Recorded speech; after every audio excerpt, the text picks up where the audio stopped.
नमस्कार। आज हम बीएड प्रथम वर्ष third paper learning and teaching अधिगम और शिक्षण विषय के अंतर्गत शिक्षण के प्रकार फॉर्म्स ऑफ टीचिंग का अध्ययन करेंगे। समाज के अतिरिक्त शिक्षण की प्रक्रिया को अन्य कारक जैसे राष्ट्र के शासन का स्वरूप, सामाजिक दर्शन, सामाजिक मूल्य, सोशल वैल्यू आदि भी प्रभावित करते हैं। इन दर्शनों के आधार पर भी शिक्षण को परिभाषित किया गया है।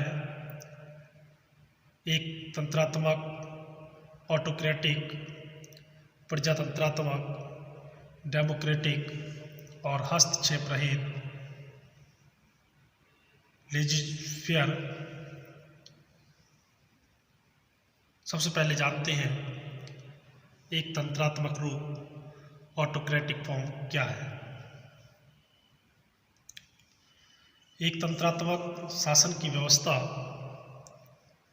परंपरागत सिद्धांत, कार्य केंद्रित, classical theory of organization, task centered का अनुसरण करती है। एक तंत्र शासन में तानाशाही शासन होता है। एक तंत्र शासन में सदस्यों में कार्य करने की क्षमता होती है और वे आदेशों व निर्देशों का पालन कर सकते हैं, किंतु उनमें कार्य करने के लिए पहल करने की क्षमता नहीं होती।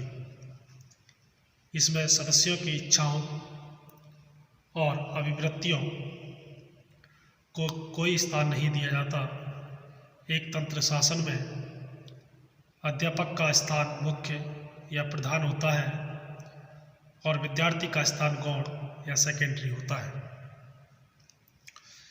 जिसके परिणाम स्वरूप अपने आप को आदर्श मानकर विद्यार्थियों की रुचियों, रुझानों, क्षमताओं, योग्यताओं और आवश्यकताओं का गला घोंटकर उनके मस्तिष्क में ज्ञान को बलपूर्वक ठूंसना है।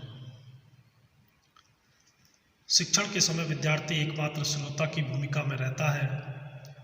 इस समय अध्यापक अधिक सक्रिय रहता है। इसमें केवल स्मृति स्तर, मेमोरी लेवल का ही शिक्षण होता है।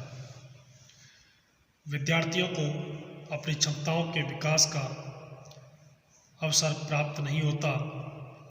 इस प्रकार के शिक्षण में वार्तालाप, डिस्कशन, तर्क, लॉजिक और अध्यापक की आलोचना करने का अधिकार विद्यार्थियों को नहीं होता। इसमें अध्यापक विद्यार्थियों को अशुद्ध ज्ञान भी प्रदान कर सकता है। विद्यार्थियों को ऐसा ज्ञान स्वीकार करना पड़ता है। H.C. मॉरिसन के अनुसार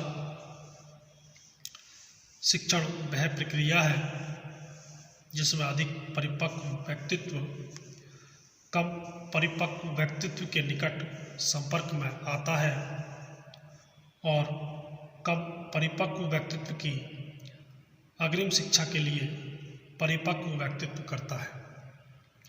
teaching is N intimate contact between a more mature personality and a less mature, or one which is designed to further the education of the latter। अब जानते हैं प्रजातंत्रात्मक रूप डेमोक्रेटिक फॉर्म। प्रजातंत्रात्मक या लोकतंत्रात्मक शासन में शासन प्रणाली मानवीय संबंधों, ह्यूमन रिलेशंस पर आधारित रहती है और सामान्य जनता की इच्छा सर्वोच्च मानी जाती है। इस धारणा में व्यक्ति अपनी अपनी अभिवृत्तियों, अभिरुचियों और मूल्यों के स्वामी स्वयं होते हैं। इस प्रकार की प्रणाली में शिक्षण भी लोकतंत्रीय आधार के लिए हुए रहता है।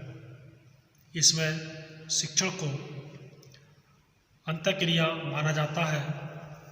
अध्यापक व शिक्षार्थियों के बीच शाब्दिक वर्बल और अशाब्दिक नॉन वर्बल अंतःक्रिया होती है।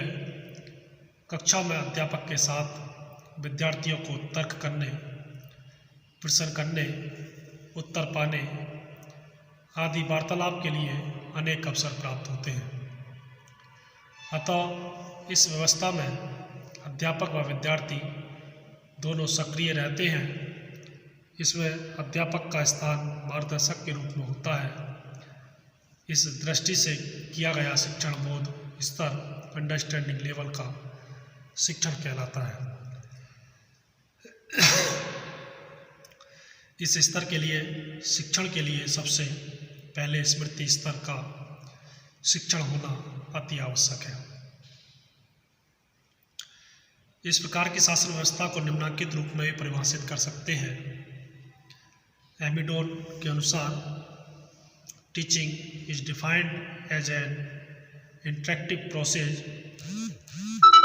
primarily involving classroom talk which takes place between teacher and pupil and occurs during current definable activity।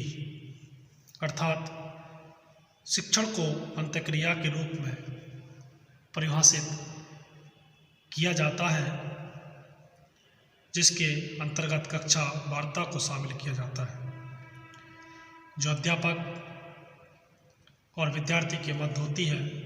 कक्षा वार्ता का संबंध अपेक्षित क्रियाओं से होता है। शिक्षण पारस्परिक प्रभाव का एक स्वरूप है जो दूसरे व्यक्ति की व्यवहारिक क्षमता में परिवर्तन पर लक्षित होता है। Teaching is form of interpersonal influence aimed at changing the behaviour potential of another person. अब बात करते हैं हस्तक्षेप रहित रूप लेजिस्फेयर फॉर्म्स। यह संगठन सिद्धांत थ्योरी ऑफ ऑर्गेनाइजेशन के सिद्धांत पर आधारित है। इसको विमर्श पूर्ण शिक्षण रिफ्लेक्टिव टीचिंग भी कहते हैं। इस शिक्षण के या इस सिद्धांत के अनुसार व्यवस्था के सदस्यों में समस्या समाधान प्रॉब्लम सॉल्विंग की क्षमता भी होती है। वे स्वयं निर्णय भी ले सकते हैं। इस प्रकार के शिक्षण में अध्यापक की अपेक्षा विद्यार्थी अधिक सक्रिय रहता है। विद्यार्थियों को इसमें अधिक से अधिक अवसर विभिन्न समस्याओं को सुलझाने के लिए दिए जाते हैं। अन्य शब्दों में अध्यापक विद्यार्थियों के समक्ष ऐसी परिस्थितियों को उत्पन्न करता है जो अपूर्ण इनकम्प्लीट होती है या उनमें कुछ बाधाएं होती हैं। विद्यार्थी उन्हें पूरा करने का प्रयास करता है।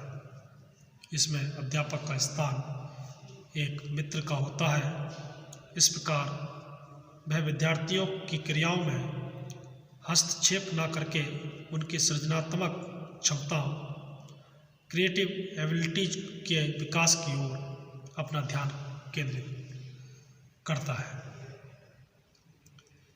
इस शिक्षण की मूलभूत मान्यता यह है कि विद्यार्थियों में कठिनाइयों के निदान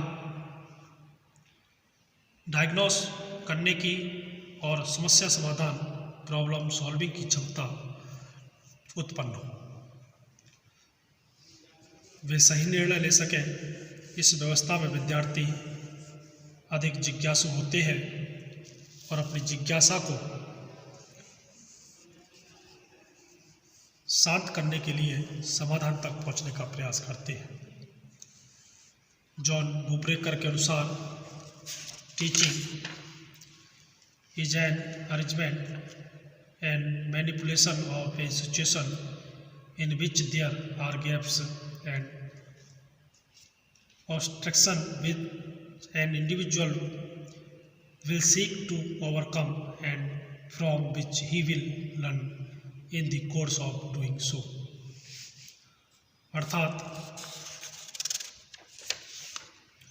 शिक्षण में ऐसी कठिनाइयों की व्यवस्था की जाती है जिसमें कुछ रिक्त स्थान छोड़ दिए जाते हैं और कठिनाइयाँ उत्पन्न की जाती हैं।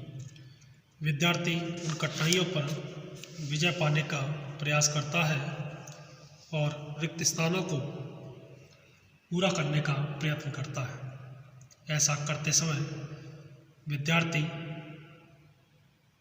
कुछ सीखेगा भी। शिक्षण एक ऐसी प्रक्रिया है जिसमें एक व्यक्ति दूसरे के ज्ञान, कौशल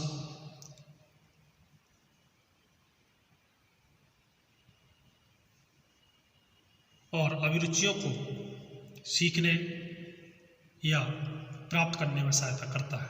the process by which one person helps others achieve knowledge, skill and aptitudes. ज्ञान प्रदान करना, कौशल का विकास करना, अनुदेशन देना, पाठ पढ़ाना और उन्हें उत्साहित करना शिक्षण का अर्थ है। इम्पैक्ट नॉलेज और स्किल, गिव इंस्ट्रक्शन और lesson, still and inspire with. तो हम कह सकते हैं कि शिक्षण के जो प्रकारों में 3 प्रकार के शिक्षण का हमने अध्ययन किया, फॉर्म्स ऑफ टीचिंग, जिसमें सबसे पहले एक तंत्रात्मक रूप ऑटोक्रेटिक फॉर्म, प्रजातंत्रात्मक रूप डेमोक्रेटिक और हस्तक्षेप रहित रूप। धन्यवाद।